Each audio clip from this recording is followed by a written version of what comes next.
चलो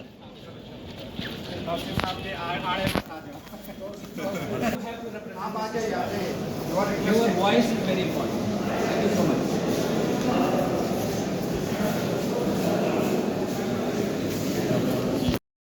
मैं कांग्रेस पार्टी का बहुत शुक्रगुजार हूँ, राहुल गांधी जी का बहुत शुक्रगुजार हूँ जिन्होंने मुझे एज यूथ नॉमिनेट किया और मेरी आवाज़ को पहचान दी। आज अल्हम्दुलिल्लाह मुझे इंद्रवाल कॉन्स्टिट्यूंसी से नॉमिनेशन का फॉर्म मैंने अभी फिल किया और मैंने अभी जैसे बताया कि एजुकेशन, हेल्थ, अनएम्प्लॉयमेंट, टूरिज़्म, ये सारे मुद्दे हैं। इन सब मुद्दों पर काम करना है और एजुकेशन सेक्टर में जो बुरा हाल है उसको ठीक करना है। इंफ्रास्ट्रक्चर की बात करें स्कूल्स में या फिर अगर आप टीचर्स की बात करें, यानी कि ये खस्ताहाली की तरफ हम अपनी कौम को, हम अपनी जनरेशन्स को तब आगे ले जा सकते हैं जब हमारे पास एजुकेशनल इंफ्रास्ट्रक्चर हो और एजुकेशन अपने बच्चों को दे सकें। अगर हम वहाँ पीछे रहते हैं तो इसका मतलब हम बहुत पीछे हैं। कोई भी कौम पैसों से नहीं बनती है। आप यकीन जानिए, अगर आज अमेरिका, ये बाकी मुल्क जो हैं आगे बढ़ रहे हैं वो इसलिए क्योंकि वो एजुकेशन पे इन्वेस्ट करते हैं और हमारे यहाँ एजुकेशन पे कोई ध्यान ही नहीं देता है। कोई लीडरशिप दिखाए मुझे आप कि जिन्होंने आज तक एजुकेशन पे ध्यान दिया हो। क्रशर लगाए अपने, बिल्डिंगें बनाई अपनी, बैंक बैलेंसेस बनाए, स्कूल नहीं बनाए, हॉस्पिटल नहीं बनाए, टूरिज़्म सेक्टर को डेवलप नहीं किया, जबकि इंद्रवाल कॉन्स्टिट्यूंसी में टूरिज़्म का बहुत बड़ा स्कोप है।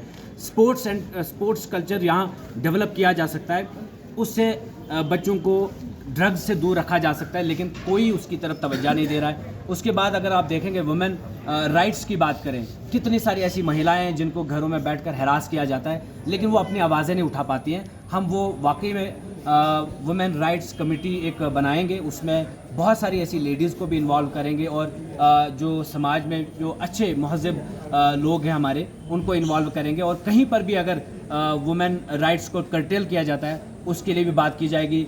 स्टूडेंट्स कम्युनिकेशन प्रोग्राम मैं बनाऊंगा, उसमें बाकायदा डायरेक्ट एज एमएलए, जब मैं एमएलए बनूंगा इंशाल्लाह, तो उसमें स्टूडेंट्स अपने ग्रीवांसेस डायरेक्ट एमएलए के साथ बात करें। हर महीना एक दिन ये प्रोग्राम रखा जाएगा। तो ओवरऑल जो है बेसिक जो डेवलपमेंटल इश्यूज़ हैं, यहाँ पर सिंहपुरा वैल्यू टनल का इशू है, कब से बता रहे हैं बनेगा, लेकिन आवाज़ नहीं कहीं पर उठ रही है हमारी कि क्यों नहीं बन रहा है। वो आप ऐलानात करते हैं, वोट ले जाते हैं, अपनी पार्टियों का ढंढोरा पीटते हैं, लेकिन उसके बाद ज़मीनी सतह पर कुछ होता नहीं है।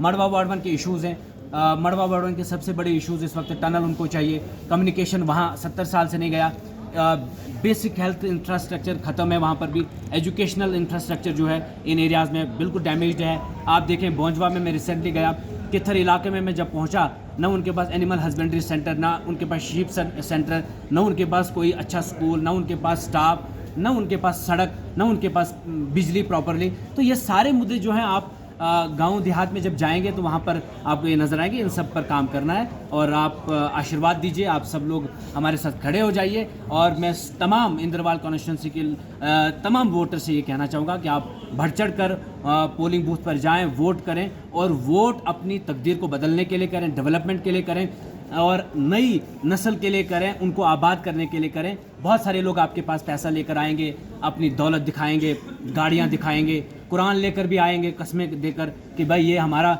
हथियार है, भाई कुरान पे हाथ रखो, खुदा रसूल करो, अल्लाह का वास्ता है, तुम्हें दीन के नाम पर वोट करना है। यहाँ पर चंगेज़ खान का ज़माना वो गया और यहाँ पर किसी ने कोई इस्लामी हुकूमत और खिलाफत कायम नहीं करनी। हम सब ने इंडियन कॉन्स्टिट्यूशन के तहत ओथ लेनी है। ये जो आपके घरों में पैसा लेकर आते हैं, समझ लो ये वो कारोबारी हैं, ये दुकानदार हैं, ठेकेदार हैं, रेत बजरी मिलावट करने वाले लोग हैं। ये आपकी नस्लों का कभी सोचेंगे नहीं, ये कभी भी आपके बच्चों को तालीम नहीं देंगे। मैं तमाम, चाहे हिंदू यहाँ का हो, मुसलमान कोई हो, सिख हो, सबको मैं कहता हूँ कि आप धर्म पर चलें। धर्म पर आप तब आप चल सकते हैं जब आप धर्म को समझने वाले भी होंगे।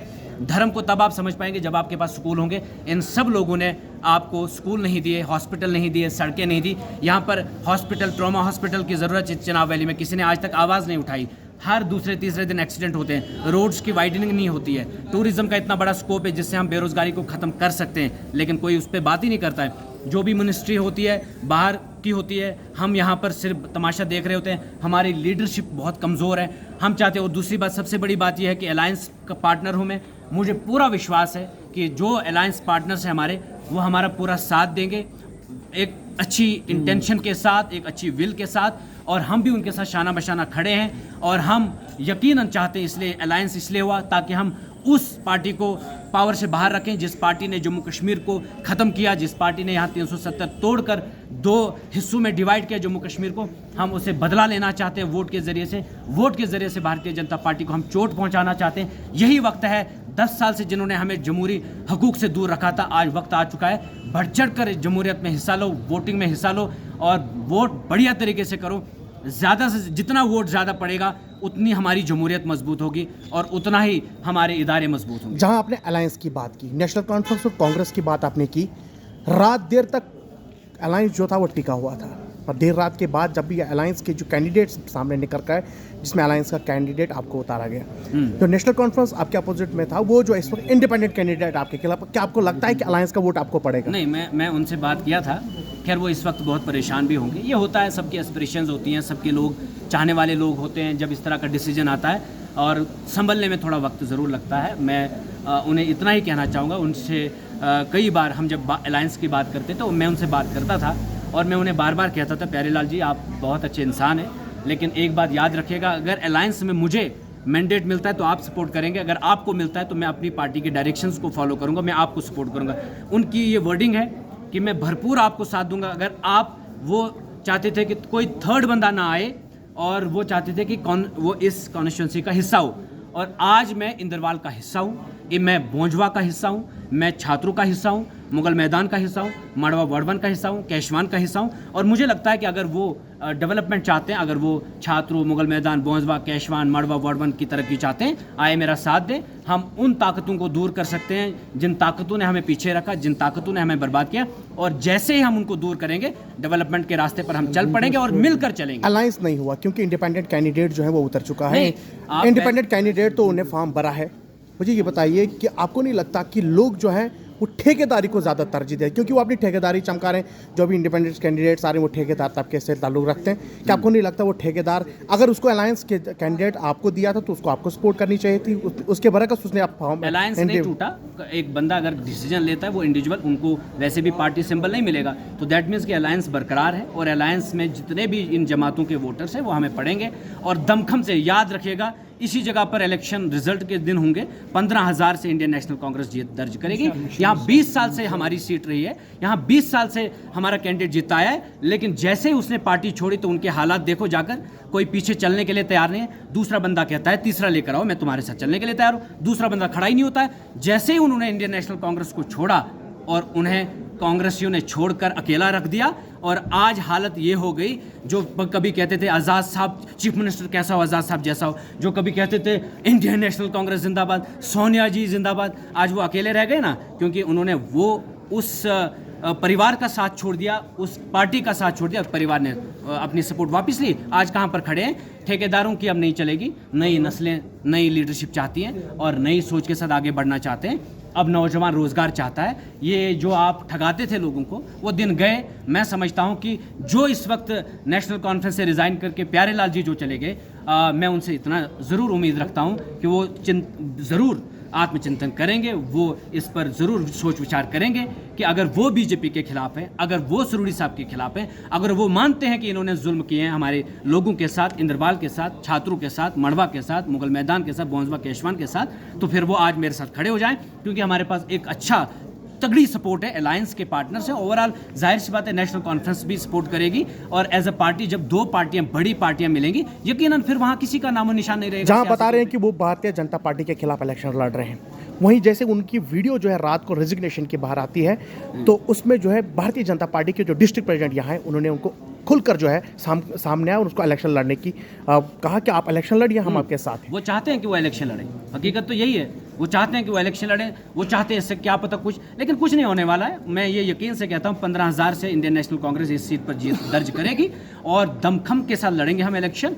और ये जो सपोर्ट वो इसलिए चाहते हैं कि ताकि ये जज्बात में आए। प्यारे लाल जी इलेक्शन नहीं लड़ना चाहते हैं अभी भी, उन्हें कोई ना कोई जाता है कान में बात करके आता है कि आप ये करें, आप ये करें, आप ये करें।